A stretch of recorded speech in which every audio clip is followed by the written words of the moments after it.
Դիտարկելով այդ թվում համացանցում եւ մամուլում եւ հանրային քննարկումներում եւ իրողությունները նաեւ անձամբ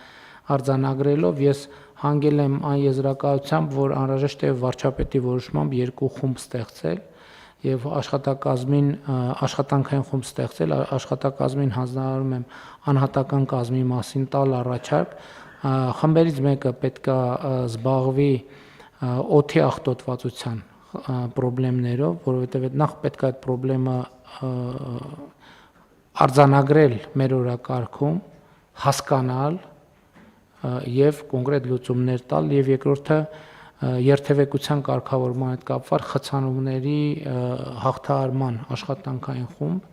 այսինքն երկուսն է վարչապետի որոշմամբ աշխատանքային խումբ ենք ձևավորում եւ այնտեղ պետք է լինի մեխանիզմներ հաշվետվողականության, որ ժամանակ առ ժամանակ այդ թվում եւ հանրային հաշվետվողականության եւ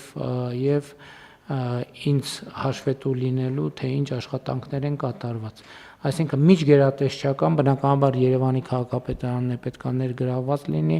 այլ համայնքների ներկայացուցիչներ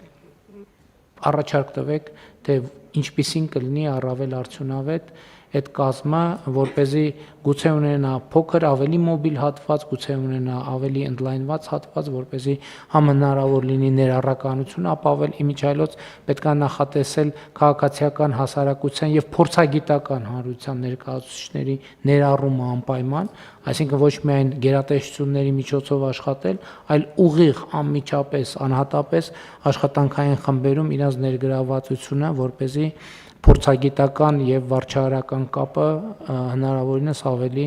ուժեղ լինի։